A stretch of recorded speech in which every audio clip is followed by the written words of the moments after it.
Vamos abrir o nosso livro, o livro Nascidamente, na página de número 83. Creio que foi aqui que nós paramos, Exatamente onde começa o parágrafo, foi o primeiro parágrafo, dizendo hamartia, exatamente aí. Estamos, queridos, refletindo nesse capítulo, o capítulo de número 6, sobre a ideia do pecado. Pecado é uma doença muito grave. O pecado é um desvio psíquico e espiritual. O pecado acomete toda a humanidade. E o pecado é a causa de todos os males que a humanidade tem passado, vem sofrendo desde o seu início. O problema é que nós às vezes não entendemos o que é de fato o pecado. Nós vivemos uma crise conceitual, uma crise de conceitos, uma crise de compreensão sobre o que é pecado. De maneira que não raras vezes nós sofremos o problema do pecado sem o identificarmos. Pecado não é uma questão somente do cristianismo. Alguns acusam os cristãos de inventarem a ideia de pecado, mas como eu já disse aqui outras vezes, o pecado ele é percebido não somente em meios religiosos fora do cristianismo, como também dentro de várias áreas do conhecimento. Só que a ideia de pecado, não raras vezes, ela pode vir representada por várias palavras diferentes. A palavra pecado é uma palavra portuguesa, para se referir ao que em grego se diz hamartia. Mas também outros pensadores, outros sábios, outros místicos da história falaram também, como por exemplo aqueles que chamam esse problema espiritual, psíquico que assola a humanidade. Houve quem o chamasse de Maya, que é ilusão. Houve outros que chamaram de sofrimento. É aquilo que me faz sofrer e que me leva a fazer outros sofrerem. Dentro da psicanálise, da psicologia, essa ideia do distúrbio do homem em relação ao outro, em relação a si mesmo, em relação a Deus, em relação ao cosmo, também existe essas ideias. Então nós estamos nos debruçando já há algum tempo sobre esse tema, a hamartia, porque a única solução para o homem é primeiramente ele saber que ele é doente. O pecado enquanto uma doença, não uma doença física, uma doença de natureza espiritual, de natureza psicológica. É a imagem que o homem cria acerca de si mesmo, acerca de Deus, acerca da sua história, e a partir daí o modo como ele define a sua existência. Então é muito importante entendermos esse tema. Então, ao chegarmos aqui na página de número 83, logo no primeiro parágrafo, aí quando diz hamartia, vamos seguindo aqui na leitura, nós vamos lendo, e na medida que nós vamos lendo, nós vamos explanando, portanto. Tá bom? Diz assim: hamartia, portanto, em relação a Deus, é o desprezo à verdade, isto é, a negação consciente da divindade, o todo absoluto, que se revela por meio das coisas criadas. Assim, todo homem é indesculpável diante de Deus, pois este revelou os seus atributos invisíveis, seu eterno poder e sua própria divindade por meio da criação. Entretanto, o que fizeram os homens? Negaram-lhe a glória devida e se recusaram a lhe prestar louvor e adoração. Inventaram para si simulacros de deuses, adorando a criatura em lugar do Criador, tornando-se nulos em seus próprios pensamentos. O desejo irresistível do homem de tomar o lugar exclusivo de Deus é que o leva à invenção de variados deuses, cujas vontades podem ser manipuladas pelo seu Criador mediante os supostos serviços que este lhes presta, orações, dádivas e sacrifícios, ficando assim os deuses sujeitos aos homens que lhes engendra conforme a sua própria vontade. Bem, aqui nós temos basicamente alguns elementos importantes que trazem o conceito de hamartia. Abra sua Bíblia em Romanos capítulo 1, porque essa porção ela é praticamente uma paráfrase do que nós temos em Romanos capítulo 1, a partir do versículo 18 em diante.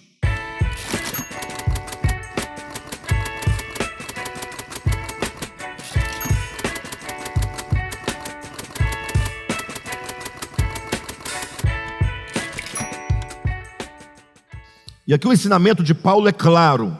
No versículo 18 ele diz assim: vamos ponto a ponto, vamos somando cada informação que o apóstolo nos dá, para nós podermos ter a visão do todo, né? Do que propriamente, em relação a Deus, o que significa hamartia. Hamartia é, em primeiro lugar, um problema do homem em relação a Deus. Então, não se pode pensar em hamartia, né, a partir de outro ponto de vista, senão a partir deste ponto. Hamartia, o pecado, é um problema do homem em relação a Deus. Isso Paulo nos explica a partir do versículo 18 de Romanos 1. Ele diz assim: olha, a ira de Deus se revela do céu contra toda a impiedade e perversão dos homens que detêm a verdade pela injustiça. Então, o que nós temos aqui? Primeiro, a ira de Deus. Então a Bíblia fala sobre a ira de Deus, em toda a Escritura, e inclusive a ira de Deus é algo que as pessoas, na sua maioria, não compreendem, porque quando fala de ira de Deus, a imagem que eles criam é uma imagem humana. Eles tomam a ideia de ira, tendo como paradigma a ira do homem. O homem, quando fica nervoso, quando fica, violento, irado, colérico. E também existe uma herança dos gregos antigos, que eles criaram muitos deuses para si, e assim, como eles não tinham conhecimento da natureza, dos fenômenos da natureza, tudo eles conferiam aos deuses, né? Então, por exemplo, dava uma epidemia numa cidade grega, por exemplo, surgiu uma doença, essa doença ia afetando um ou outro, ia matando pessoas, tal. Logo eles interpretavam assim, eles buscavam um culpado. Se tem uma epidemia, tem que haver um culpado, alguém que deixou de prestar os serviços sagrados ao Deus tal. Então o Deus fulano está irado conosco, porque alguém deixou de lhe prestar o culto devido, deixou de lhe prestar o sacrifício devido, ou alguém cometeu algum mal contra esse Deus que agora está irado, e esse Deus, portanto, está nos punindo com esta epidemia. Então eles se colocavam a buscar o culpado. Então a ideia de um Deus que está irado com o homem, de um Deus que pune o homem, porque esse homem não lhe fez a sua vontade, e a ideia da culpa, isso vem lá dos gregos. Por quê? Porque os gregos criaram deuses à sua própria imagem, ou seja, eles projetavam de si o que eles eram e forjavam para si deuses à semelhança daquilo que eles eram.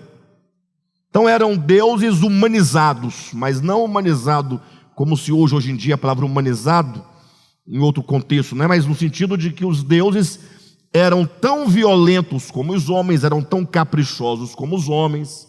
Essa ideia vem desde a antiguidade, a ideia de um Deus irado, um Deus incapaz de perdoar, um Deus incapaz de salvar porque ama, e porque ama somente.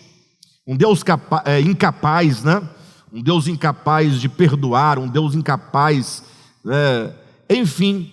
Então, essa ideia de um Deus irado e da ira de Deus vem desde a antiguidade dos gregos, passa também pelo pensamento,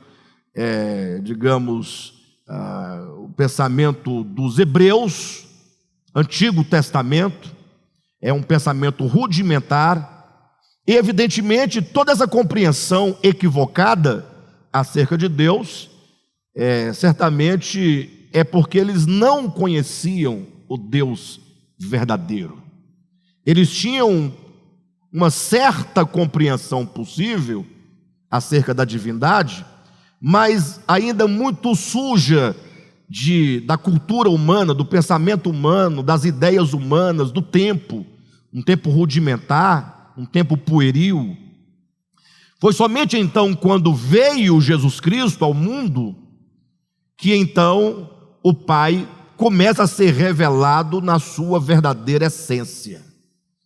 A Escritura vai nos deixar claro que só podemos conhecer verdadeiramente a Deus se nós conhecermos a Jesus. Jesus é a expressão exata do Pai. Por isso que naquela ocasião, em João capítulo 14, quando os discípulos falaram para Jesus: mostra-nos o Pai, e isto nos basta, Jesus respondeu: ora, eu estou há tanto tempo com vocês, vocês não me têm conhecido? Quem me vê a mim, vê o Pai. Como o Pai é aquele que habita em luz inacessível, que homem ou olho algum jamais viu nem é capaz de ver, logo nós não temos ideia de quem seja Deus. Então é preciso, ou foi preciso, que Deus se fizesse carne, homem, entrasse na história humana, e não somente mostrasse no seu viver humano, e por meio do viver humano quem é Deus, mas nos ensinasse acerca de Deus, do coração de Deus, dos mistérios de Deus, da vontade de Deus, do reino de Deus.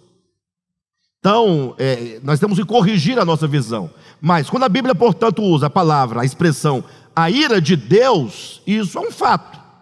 Só não podemos confundir com ira enquanto um vício do homem humano, sentimentos humanos, sentimentos carnais, sentimentos vingativos, sentimentos mesquinhos, sentimentos egoístas, de um Deus tirano, de um Deus mau, de um Deus irado, de um Deus implacável, de um Deus nervoso, de um Deus colérico, de um Deus violento.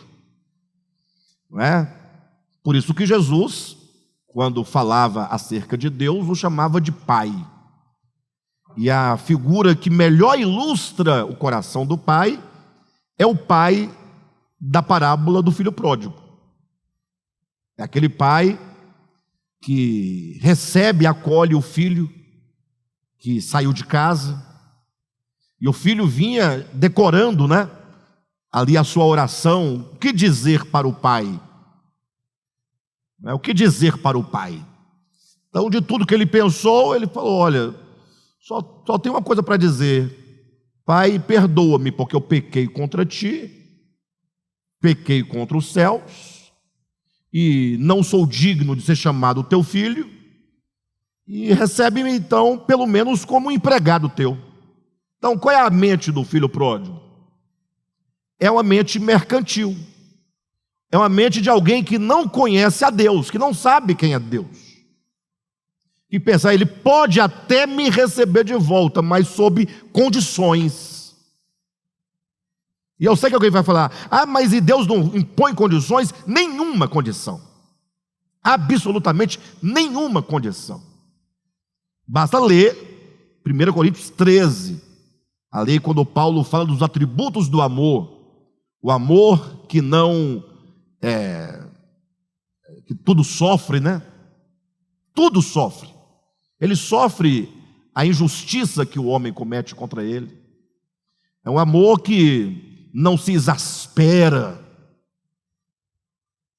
não se ressente do mal, tudo suporta. Deus é amor, então é só você, é muito simples. Agora, é a religiosidade ou a religião humana que fica impondo essas questões. Então, quando o filho volta para casa, o filho tem decorado a oração: olha, se o senhor me receber como empregado, já está de bom tamanho. E o pior é que o pai não deixa o filho se explicar. Não tem nada a ser explicado, na verdade, não tem nada a ser perdoado, porque só pode perdoar alguém que está ofendido.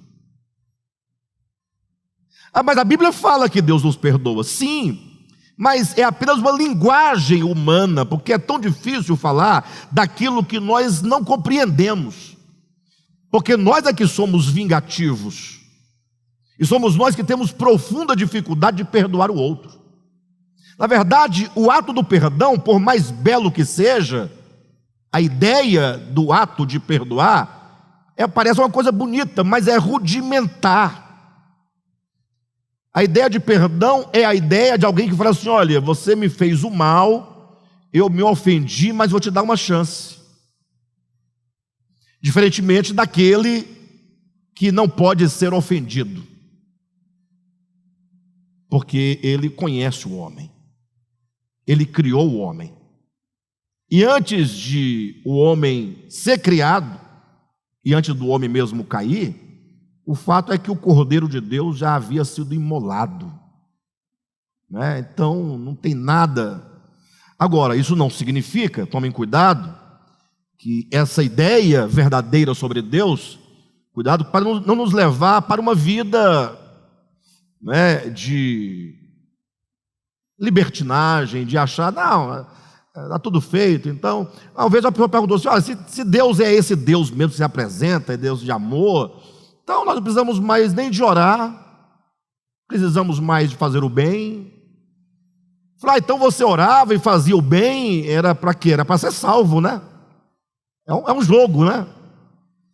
Você não é capaz de amar a Deus porque Ele te amou, de ser constrangido por tão grande amor, falar: puxa, eu não tenho opção senão amá-lo, porque é um amor tão libertador, o amor de Deus, que quando eu conheço esse amor, agora eu me entrego plenamente à vontade dEle, a serviço dEle, ao reino dEle, porque nós somos atraídos pelo amor, nós somos ganhos pelo amor, nós somos salvos pelo amor. Temos que ganhar essa ideia.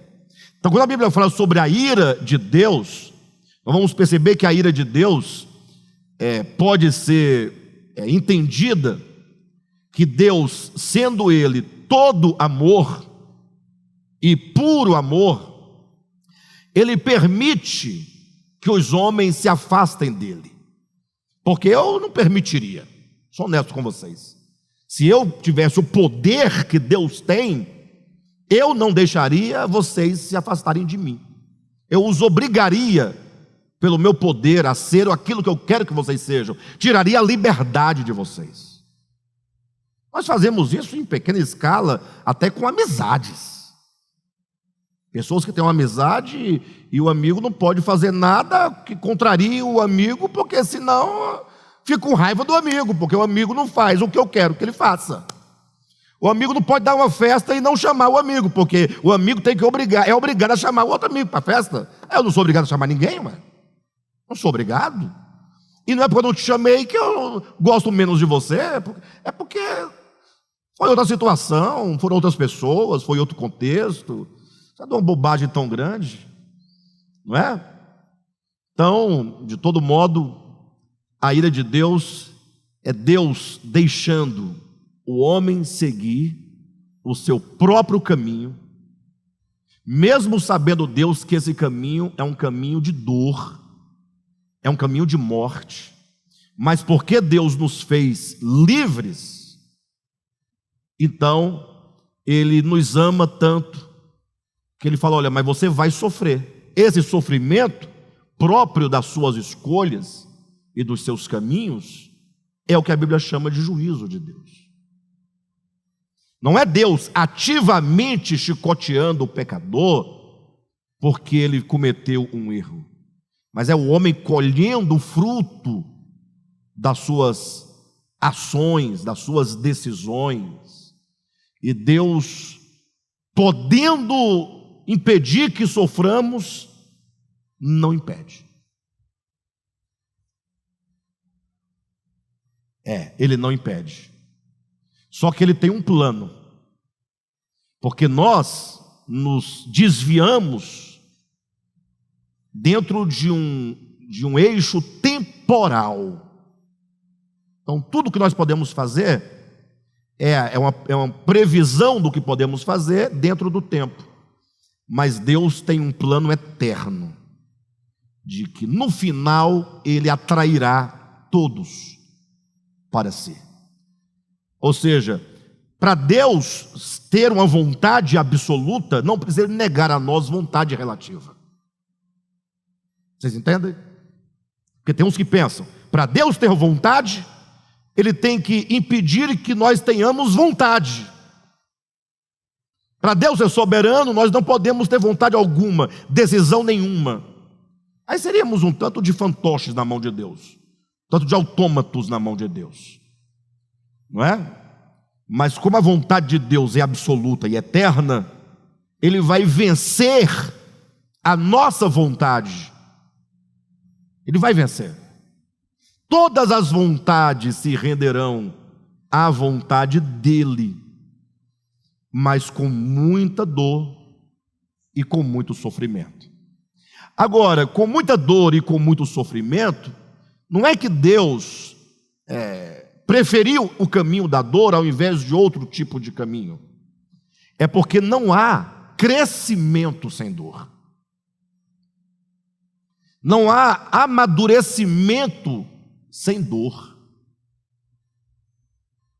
O sofrimento é que possibilita que nós vejamos e reconheçamos quem somos. A nossa arrogância, a nossa presunção contra Deus, contra os nossos irmãos, contra o mundo, é falta de crescimento, é ilusão, é juventude, não é? Me recordo que a minha filha, não sei se foi a Michele ou foi a Ellie, foi uma das duas, mas começou a reclamar na infância, ainda era bem criança, de muitas dores, né? Nos braços, nas pernas. Foi a Michele, né? Sentia dores e tal, e foi nos preocupando, tomava um remédio e tal, ia no médico, no outro, e fazia exame, não dava nada, não tinha nada, mas a dor não passava.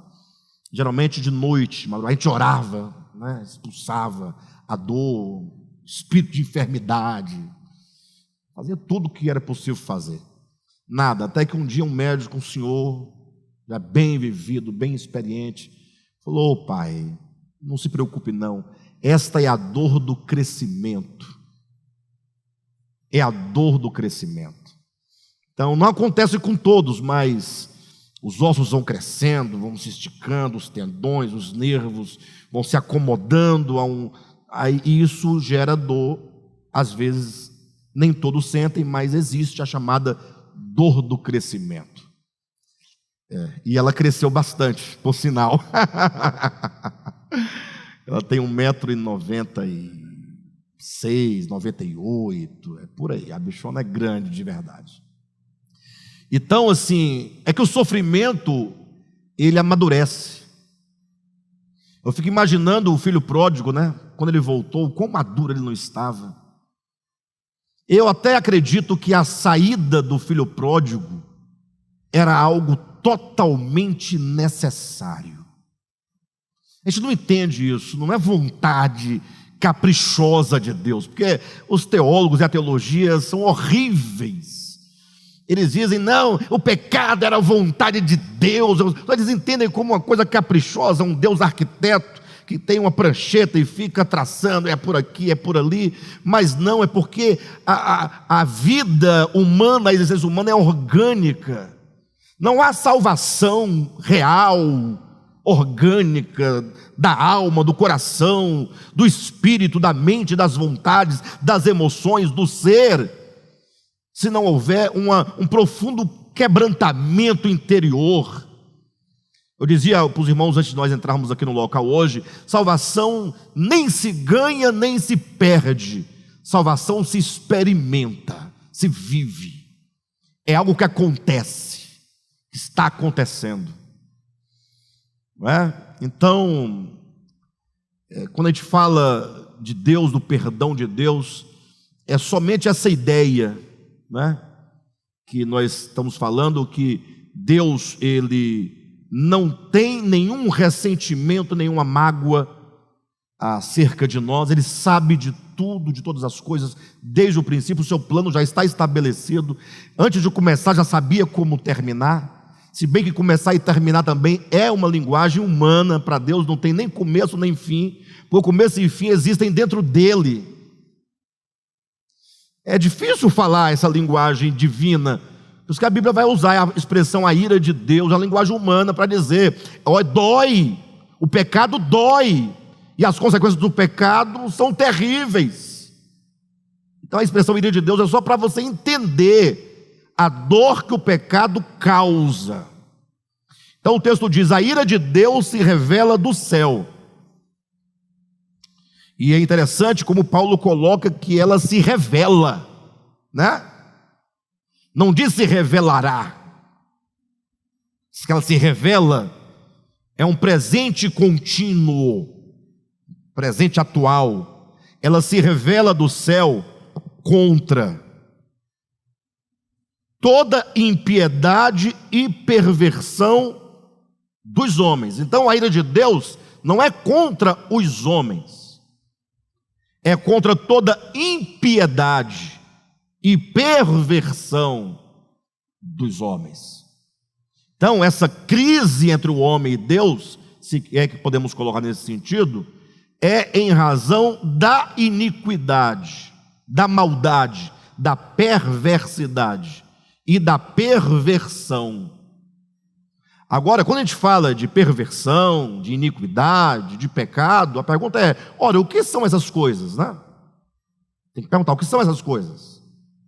O que significa, né, quando diz que a ira de Deus se revela do céu contra toda impiedade? O que é impiedade? Estamos falando de hamartia, nós estamos do tema. Temos que entender com profundidade por que existe algo chamado ira de Deus contra a impiedade e perversão dos homens. Mas de quais homens? Dos homens que detêm a verdade pela injustiça. Então, nós temos Deus de um lado, temos a verdade de Deus, não é? Como diz aqui no finalzinho, temos Deus e temos a verdade, e temos do outro lado a injustiça, a perversão, a impiedade. Então, são conceitos profundos que, se lidos assim de maneira aleatória e rápida, você acha que entendeu. Não, Deus está irado contra a perversão dos homens, contra a impiedade dos... Sim, mas você não falou nada. Você falou, você só começou a dizer. Eu tenho que entender então que existe de um lado o que chama de verdade e do outro lado o que chama de injustiça. Aqui a verdade está em oposição à injustiça. Quando o homem ele prefere a injustiça à iniquidade, ele comete pecado, hamartia. É o pecado ontológico, porque não é um pecado que se concretiza na sua mão. É um pecado do ser, está em mim. É aqui dentro que vai acontecer essa preferência à iniquidade, em detrimento à verdade. Então temos que descobrir primeiro o que é a verdade. Entendendo o que é a verdade, saberemos o que é a injustiça. O que a Bíblia chama de injustiça? E o que é a verdade? Então deixa o texto dizer para nós o que é a verdade, e depois entenderemos o que é a injustiça, e aí vamos entender o que significa deter a verdade pela injustiça, para entendermos o que é hamartia, o que é pecado, e por que isso atrai a chamada ira de Deus, ok? Então o texto vai explicando, no versículo 19, porquanto o que de Deus se pode conhecer é manifesto entre eles, entre os homens, porque Deus lhes manifestou. Porque os atributos invisíveis de Deus, assim o seu eterno poder, como também sua própria divindade, claramente se reconhecem desde o princípio do mundo, sendo percebidos por meio das coisas que foram criadas. Tais homens são, por isso, indesculpáveis. Então, o que é a verdade até aqui? A verdade é Deus. A verdade é Deus. Mas cuidado, há muitos deuses. Há muitos deuses. Na verdade, só há um Deus, né? Mas há muitos deuses. Há um só Deus verdadeiro. Verdadeiro. Aí, que Deus é esse o verdadeiro? Aí cada um puxa para o seu lado, né? Os TJs vão dizer que o Deus verdadeiro é Jeová, que eles pintaram numa tela. Lógico que eles não pintaram numa tela, vocês estão entendendo? Eles desenharam conforme eles entenderam. Aí os adventistas dirão: não, o Deus verdadeiro é o Deus adventista, do sábado. Ó, não trabalha no sábado, ó, cuidado, vai perder a salvação. Te joga num tacho se você trabalhar no sábado. Comer carne de porco, você vai para o inferno. Aí os evangélicos, de modo geral, vão dizer que o Deus verdadeiro é o deles. Aí o Devap diz que o Deus verdadeiro é o do Devap, o da Iurde, o do budismo, do hinduísmo. Vão criando. Os homens criam deuses diversos, e sempre na tentativa de encontrar o Deus verdadeiro. Mas para que você saiba quem é o Deus verdadeiro, é só você se lembrar quando João, na sua primeira epístola, no capítulo 5, versículo 20, ele vai dizer assim: e nós estamos no verdadeiro. Nós estamos no verdadeiro, em seu Filho, Jesus Cristo. Este é o verdadeiro Deus. Não resolve também muita coisa, mas nos dá uma direção. Nos dá uma direção. Olhe para Jesus e você saberá como é o verdadeiro Deus. Faça tudo o que ele disse, imite-o, contemple-o, deseje-o. Ele é a referência. Ouçam-no. Ele é o verdadeiro Deus. Deus é a verdade, é a realidade. E esse Deus, ele não nos deixou no escuro, não nos deixou sem direção. Paulo vai dizer: por que Deus, a ira de Deus se revela contra os homens que detêm a verdade pela injustiça? Ora, primeiro, porque aquilo que de Deus se pode conhecer, Deus manifestou aos homens. Ou seja, existe uma graça comum a todos os homens. Deus se deu a conhecer, primeiramente, por meio das coisas que foram criadas.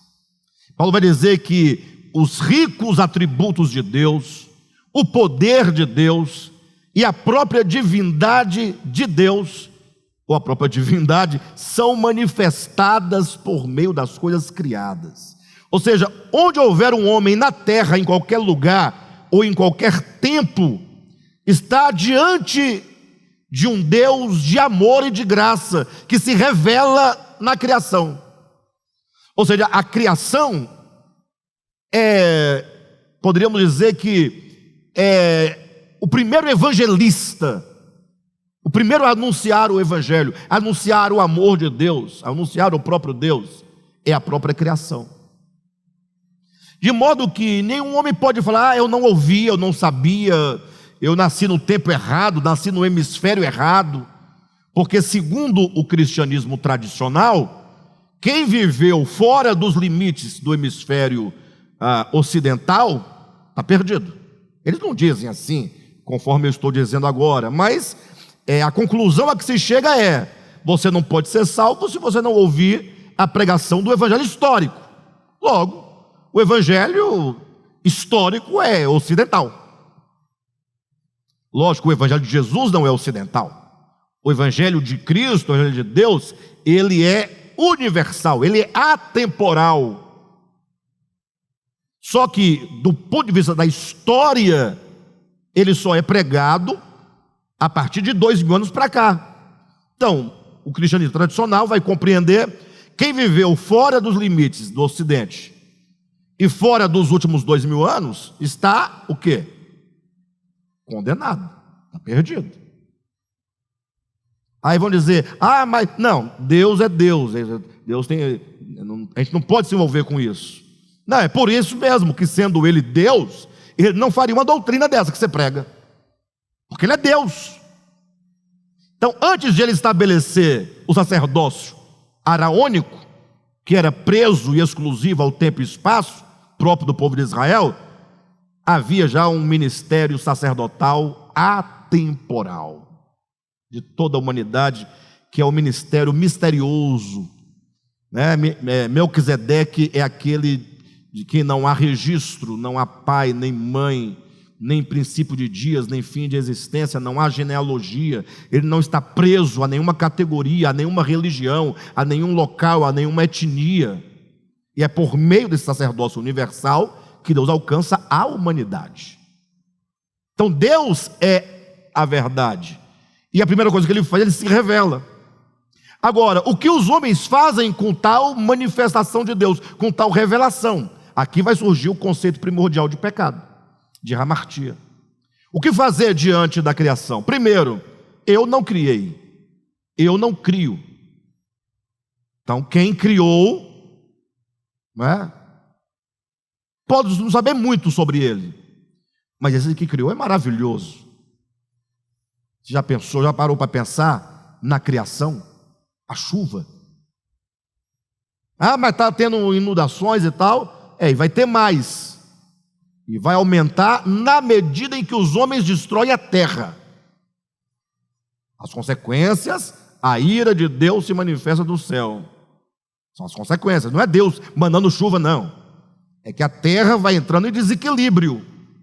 Problema de clima, etc. Os homens vão arrancando as árvores, pavimentando, cimentando a terra. A água não tem para onde ir também, né? Não tem nem para onde ir. Aí os homens matam os rios, matam os peixes, matam as aves, e quer que tudo fique equilibrado, não tem como. Então, o que o homem faz com essa revelação é a grande questão. Por isso que vai dizer no versículo 21, porquanto, tendo conhecimento de Deus, não o glorificaram como Deus, nem lhe deram graças, antes se tornaram nulos em seus próprios raciocínios, obscurecendo-se-lhes o coração insensato. Ou seja, o homem, ele deve, diante da revelação de Deus, dar a Ele a glória. Dar a Ele a glória. Mas não é ficar na igreja evangélica, glória a Deus, glória a Deus. Isso é até ruim, chato, isso dói. Não que você não possa dizer glória a Deus quando vier uma vontade interior de fazê-lo. Eu dou glória a Deus várias vezes, mas não é igual papagaio que aprende a glória, glória a Deus, aleluia, porque o diabo é a glória a Deus. Não, glória a Deus tem que ser, antes de ser palavras, tem que ser reconhecimento. A Ele é a glória, toda a glória dele, Ele é. E diz que não somente os homens não lhe deram glória, como também não lhe deram graças. Falta de gratidão. E a falta de gratidão, ela não é uma decisão, não serei grato. A falta de gratidão é o resultado de você acreditar que você tem causa própria, que você tem força necessária e suficiente para ser, para existir, para fazer, para acontecer. O mundo está muito difícil. Em nome de Deus, já se mataram muitas pessoas. Mas daí é simples, só você entender que não é o Deus verdadeiro, né? É o Deus que o homem pintou. E nós matamos também de várias formas, tá? Não é só numa guerra. Não é só numa guerra. Nós matamos as pessoas estando elas vivas, é a pior morte que tem. Quando você mata uma pessoa estando ela viva, quando você humilha, quando você despreza, quando você é soberbo e, portanto, você ignora, você mata no seu coração o seu próximo, o seu irmão. Nem vamos falar de próximo, não, vamos falar vamos falar da sua congregação, da sua casa, né, da sua família. Não tem esse negócio. Não é? Bem, de todo modo, o pecado, portanto, o hamartia, ele começa com essa falsa compreensão acerca de nós mesmos, acerca de Deus, não é? Como diz o texto 21, né? Porquanto, tendo conhecimento de Deus, não glorificaram como Deus, não lhe deram graças, antes se tornaram nulos em seus próprios raciocínios, obscurecendo-se no coração insensato, inculcando-se por sábios, tornaram-se o quê? Loucos. E mudaram a glória do Deus incorruptível em semelhança de homens ou de homem corruptível. E esse é o ponto que eu quero chamar a atenção de vocês aqui no nosso livro, quando aqui, quase no final da página 83, 1, 2, 3, 4, 5, 6, 7 linhas de baixo para cima, depois desse número 78, nessa marca, na nota de rodapé, o desejo irresistível do homem de tomar o lugar exclusivo de Deus é que o leva à invenção de variados deuses. Puxa, olhem para mim. Parece uma contradição. Fugindo o homem de Deus, cria deuses. Não parece estranho? Porque ele está multiplicando. Se ele tem um problema com divindade, ele vai criar outros. Ele está aumentando o problema dele em relação a divindades. Seria mais ou menos essa ideia. Então, vamos ficar só com este aqui, que pelo menos é um problema só, né? Mas na verdade o homem não cria deuses para adorá-lo. O homem não cria deuses para lhe prestar serviço, porque o homem é obediente, o homem tem a necessidade de amar um Deus. Não. É porque se ele olhar para o Deus verdadeiro, ele agora será constrangido a servi-lo somente pelo amor, pela luz, pela compreensão daquilo que Deus é em si mesmo. Agora, quando o homem nega o serviço e o amor ao Deus verdadeiro, ele vai agora criar falsos deuses para que possa agora negociar com esses deuses. Então eu dou 10%, mas você abre a janela do sol para mim. É um jogo. Eu crio falsos deuses para que esses deuses vivam a meu serviço, atendam aos meus caprichos, para que eu possa manipulá-lo. Ou seja, o Deus que eu crio, eu carrego para onde eu quiser. Como uma imagem de escultura, a exemplo, que você coloca num altar, um altar, você cria um altarzinho para ele, amanhã você tira e coloca lá do outro lado. Você vai levando para onde você quer, você manipula como você quer. Então essa é a ideia. Veja, o desejo irresistível do homem de tomar o lugar exclusivo de Deus é que o leva à invenção de variados deuses, cujas vontades podem ser manipuladas pelo seu Criador ou pelo homem, mediante os supostos serviços que esse lhes presta. Então o homem presta serviço ao Deus, e Deus agora tem que atendê-lo. Então é um tipo de jogo, orações, dádivas e sacrifícios. Por isso que não tem religião sem orações, dádivas e sacrifícios. Por quê? Porque você tem que negociar. Eu estive essa semana, em João Pessoa, e ontem eu resolvendo umas coisas, e uma pessoa me perguntou assim: você acredita no poder da oração? Ele sabia que eu era pastor, né? Eu disse não creio. Mas como você não crê no poder da oração? Você não ora? Eu falei, oro muito, mas não creio no poder da oração. Mas como assim? Eu falei, eu creio no poder de Deus. Minha oração é só um meio de eu acessar o poderoso. Não tem reza braba, oração forte, jejum poderoso, homem de Deus. Tudo isso é invenção. É lógico que você pode se esforçar por entender a expressão poder da oração enquanto a eficácia, né? Mas você sabe que não é isso que as pessoas estão pensando. Eu falo isso porque eu me recordo, eu fui convidado a pregar numa igreja há muitos anos, e antigamente eu era muito convidado para pregar nas igrejas. Hoje em dia desistiram, né, de me convidar, primeiro porque eu comecei a negar os convites, eu não aceito mais. Não que eu não possa ir, mas é porque não vale a pena. Desculpe, assim, não há nenhuma presunção. É porque você vai pregar num lugar, são duas decepções. Eu decepcionado com o povo e o povo decepcionado comigo. Porque eu fico olhando para eles assim com a pena deles. E eles olham para mim com uma pena. Quem trouxe esse pastor aqui? Não é possível.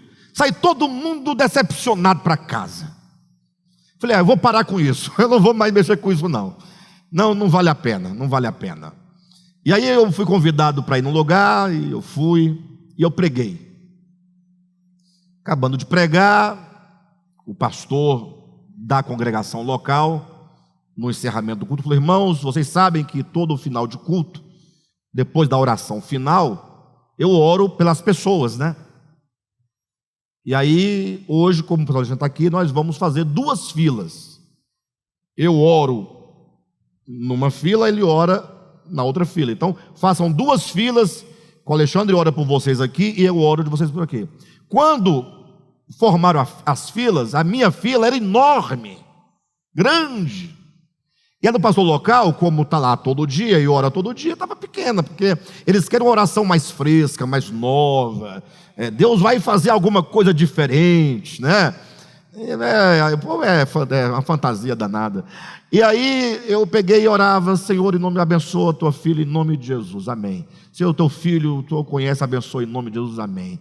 Aí, só assim, né? Aí quando eu abri o olho, minha fila tinha esvaziado, todo mundo fugiu para a fila de cá, porque essa oração aqui não tinha poder. A dele tinha. Entregava recado, ele tremia, cuspia, gritava. Não tem por que fazer essas coisas. Eu já fiz muito isso, mas não resolveu nada. Deixa para lá. Era a minha ignorância. Fazia com sinceridade, boa vontade, não é? E uma vez um irmão daqui, dessa congregação, até hoje está aqui, mas tem muitos anos que ele falou para mim, ele falou assim, Alexandre, a sua oração é muito fraca.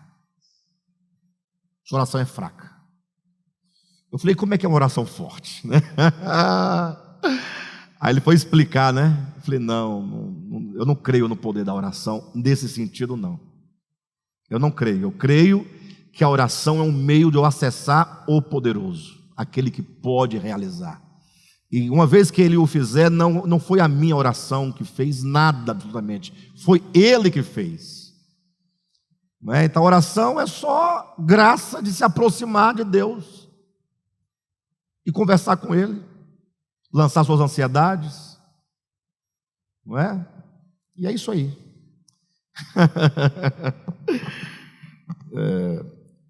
Bem, vamos seguindo, né? Eu dizia aqui, né? O desejo irresistível do homem de tomar o lugar exclusivo de Deus é o que o leva à invenção de variados deuses, cujas vontades podem ser manipuladas pelo seu Criador mediante o suposto serviço que este lhes presta, orações, dádivas e sacrifícios. Eu não tenho tempo, mas também nós vamos falar isso com mais propriedade mais na frente, ainda neste livro. Mas assim, Jesus fez um sacrifício por nós. O cristianismo tem um sacrifício, sacrifício de Cristo, é verdade. O problema é como se entende o sacrifício. O problema é como se entende. Existe uma interpretação muito equivocada acerca de sacrifício. Isso porque, como eu falava agora há pouco dos gregos, então os gregos entendiam assim: se havia uma epidemia, havia uma enchente, havia um problema numa comunidade grega, eles pensavam: o Deus tal está irado. E só tem uma maneira de aplacar a ira desse Deus: como? Oferecendo-lhe sacrifícios. Aí eles matavam, eles ofereciam uma hecatombe. Hecatombe é um sacrifício de 100 cabeças de gado. E aí derramava aquele sangue, oferecia, né? Vocês lembram também que, certa ocasião, Paulo e Barnabé, salvo engano, creio que sim, 14 de Atos, Paulo e Barnabé estavam numa cidade pregando e curando e tal. Aí os homens da cidade achavam que Paulo e Barnabé eram deuses, eram dois deuses, né? E foram o quê? Oferecer sacrifícios para eles. Olha a ideia do sacrifício. E Paulo falou: para com isso, eu sou homem como vocês. Não, não é por aí. Mas veja a ideia do sacrifício, né? Então, como Cristo morreu na cruz pelos nossos pecados e por causa dos nossos pecados, a leitura que foi feita desse fenômeno, desse fato, é de que Deus, o Pai, exigia um sacrifício no seu lugar. Ou seja, o homem vai morrer, porque Deus está irado. Deus vai matar o homem, Deus vai espancar o homem, Deus vai humilhar o homem, Deus vai destruir o homem, porque Deus não pode absolutamente ter a sua justiça tão ofendida a esse ponto. Ele até que ama, mas o amor não é suficiente para perdoar. Foi dito isso. Mas Deus pensou bem, ficou aquela complicação: o que vão dizer de ti depois? Aí, não, nós temos um plano. Alguém morre no lugar deles, então. Pronto, alguém tem que morrer no lugar deles. Entenderam? Alguém tem que morrer. Só não pode ficar sem pagamento. Tem que ter pagamento. Tem que ter pagamento. Impossível que não se pague a dívida do pecado do homem. Aí Deus decidiu, apontou para o filho e falou: é você que vai lá. Eu vou te espancar até esgotar toda a minha ira na sua cabeça. E aí o cristianismo entende que Jesus estava na cruz sendo espancado pelo Pai, humilhado pelo Pai, e que ali Deus, o Pai, estava derramando a sua ira sobre o seu filho. Na verdade, a resposta à pergunta: quem matou Jesus? Foi o Pai, ué. O Pai. Os judeus, os romanos, mas na verdade quem matou foi o Pai. Essa semana mesmo tinha, no grupo aí, tinha alguém mostrando um vídeo de um pastor aí muito famoso, dizendo que Deus, o Pai, matou Jesus. Aí traz a ideia desse sacrifício. Aí você fica assim: ele morreu no meu lugar, era para eu estar ali, agora eu estou aqui. Isso é muito complicado, que eles não têm ideia. Não pode ser o evangelho de Jesus, não pode. Tem um problema em algum lugar. É estranho, calma, não se espante. Se espante, não tem como não se espantar com essas palavras, mas entenda: será que não tem outra leitura possível do texto bíblico? Será que essa maneira de ver a morte de Cristo não foi uma leitura que nos legaram? Pergunte-se assim. Eu não estou dizendo que é mentira. Não, para. Jesus morreu na cruz. A morte dele foi por nossos pecados, por causa dos nossos pecados. Está tudo certo. Mas qual é a leitura que você faz disso? Essa é a grande questão. Porque do contrário, nós vamos falar disso mais na frente, mas isso gera uma série de problemas. O primeiro grande problema é: Deus não perdoa. É mentira, porque Ele cobrou a dívida. Dívida cobrada e dívida paga não é dívida perdoada. Mas Ele perdoou você.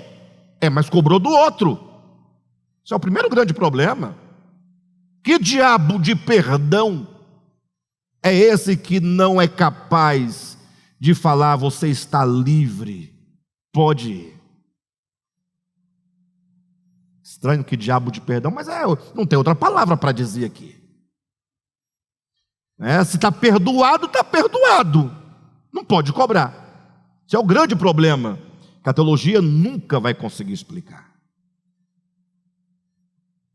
Mas ele cobrou dele mesmo, ele é um masoquista.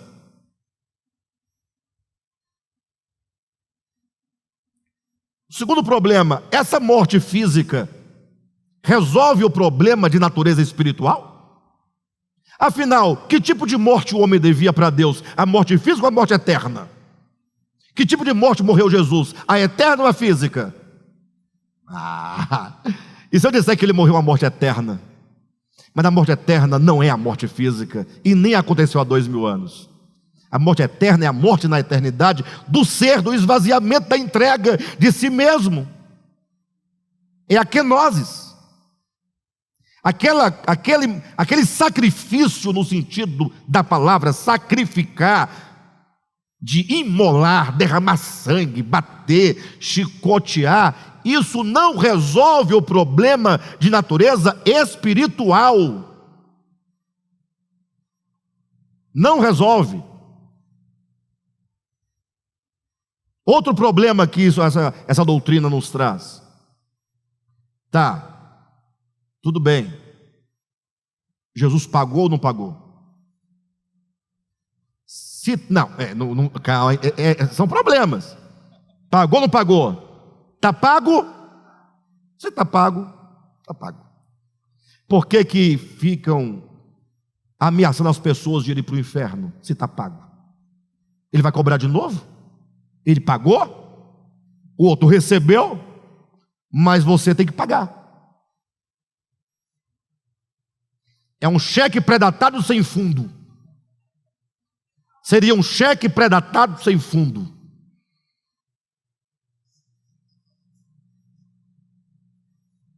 Alexandre, Jesus morreu? Morreu. Não tem coisa mais preciosa e mais linda do que a morte de Jesus. Não tem nada mais poderoso do que a morte de Jesus. A morte de Jesus foi uma morte,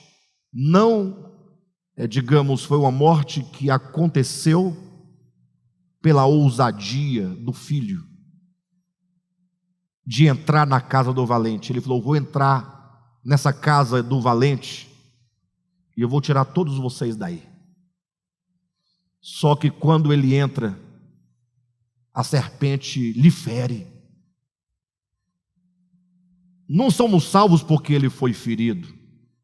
Somos salvos pela ousadia do seu amor, da sua coragem de entrar nesse mundo para abrir um caminho na nossa consciência, para conduzir o homem a Deus de volta. Só que essa entrada no mundo lhe custou muito caro. Não é um preço que se paga a alguém, é o preço que se paga pela ousadia. Vou dar um exemplo básico, humano, longe do que estamos dizendo, mas vocês poderão entender. Não se casem. Se casarem, não tenham filhos. Já era, né? Porque se você se casar e tiver filhos, atenção, você pagará um alto preço. Entende? Agora, esse alto preço não é pagando algo para alguém, não.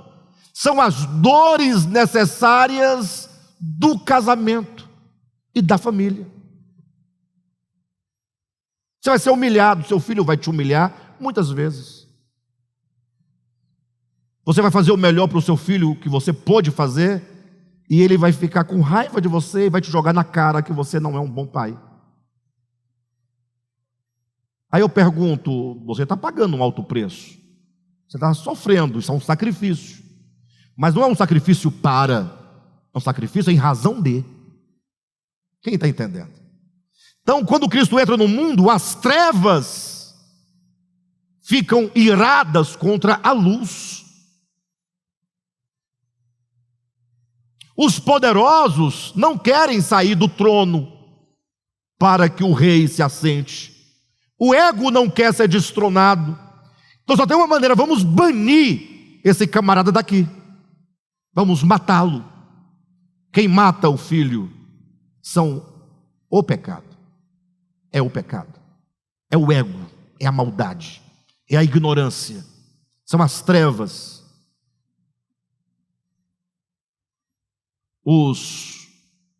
Poderíamos colocar os pigmeus, o homem pigmeu, de baixa estatura espiritual, não consegue olhar para o Cristo Everest, tamanha grandeza de humanidade, a santidade do Cristo, a bondade do Cristo, o amor do Cristo ofende profundamente o homem. O homem se sente ofendido diante de tamanho amor, de tamanha maldade. E aí então agora eles querem destruir o Cristo. Então Cristo morreu por causa dos nossos pecados. E morreu por nós, no sentido de que não tinha outro caminho senão fazer-se carne, vestir-se da humanidade, para agora educar esse homem no caminho da verdade, de volta a Deus. E isso lhe custou a própria vida humana. E o pai sabia disso, o filho sabia disso.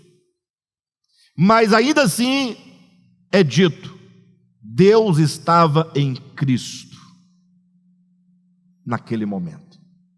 Fazendo o quê? Batendo no filho? Reconciliando consigo o mundo, não imputando aos homens as suas transgressões. Bonita palavra, não imputando, né? Não jogando na cara, é a palavra.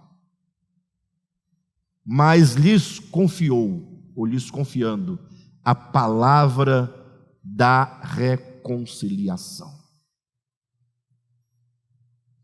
É muito bonito, né? O evangelho é lindo, irmãos. Agora, isso é ofensivo para o dogmático, tá? Infelizmente vão nos ouvir, vão dizer: está vendo? Chegaram ao ponto de negar o sacrifício de Cristo. Vocês entendem? Mas até que houve no meio do cristianismo tradicional um camarada que parece que ele percebeu uma falha nesse raciocínio deles e tentou resolver a questão de uma maneira. Porque ele pensou assim, um homem chamado Kennedy Reagan, salvo engano, é o pai da teologia do Logos, do Logos, né? Da doutrina Rema, né? É um segmento, né? Uma igreja chamada Rema, Ministério Rema, são seguidores de Kennedy Reagan, né? Aí o Kennedy Reagan pensou: puxa, mas se o homem tem uma dívida, essa dívida é a morte, essa morte é eterna, logo a morte de Cristo, para valer, para compensar, para pagar, para ser equivalente, tem que ser morte eterna. Aí ele teve uma sacada, encontrou na Bíblia o texto que quando Cristo morreu ele desceu ao inferno. Então, depois que ele sofreu na cruz a morte física, ele foi para o inferno e ficou 3 dias no tacho de fogo. No tacho de fogo, queimando no fogo, né? Isso é doutrina evangélica, não é dos evangélicos em geral, mas Kennedy Reagan propôs uma saída para resolver o problema. Resolve? Não, porque só resolveria se você entender que ele estivesse até hoje lá e ficasse eternamente lá, ou na última das hipóteses, que ele fosse consumido lá e desaparecesse de lá. Ficar lá 3 dias e sair, não paga. Até porque eles querem nos colocar lá a eternidade toda nesse fogo. Diz que se você não aceitar, você vai para lá, fica lá a eternidade toda no fogo. Então, não resolveu o problema. Mas é isso, não é?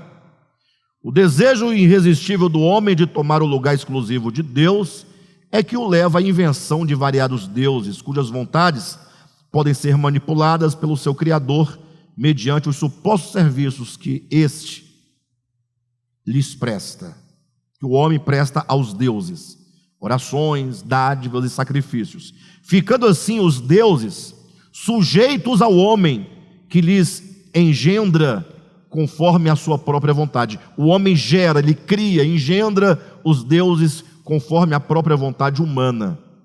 Quando isso acontece, não somente se nega ao verdadeiro Deus, a glória e as ações de graças que lhe são devidas, como também o homem se torna tão nulo quanto nulos são os deuses por ele criados.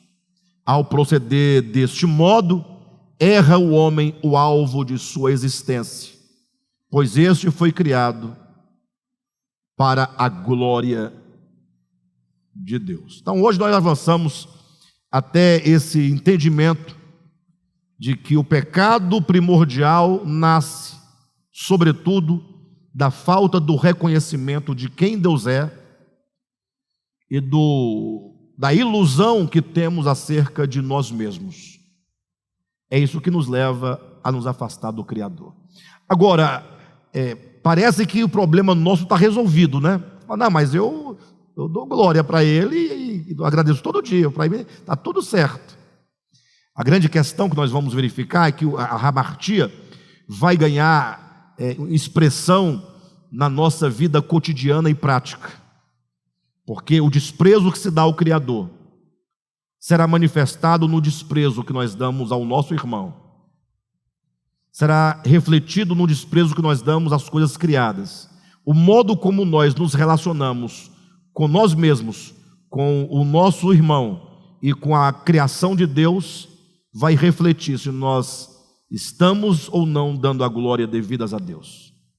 Então, mais na frente nós vamos compreender como que é possível você com os lábios glorificar a Deus, com os lábios render graças a Deus, mas de fato e de verdade não tem nada de glorificar a Deus e não tem nada de ser grato a Deus absolutamente, porque pode ser tão somente uma manifestação externa de uma mera confissão verbal que não tem relação direta com o seu coração, com a sua vida humana. Tá bom, queridos?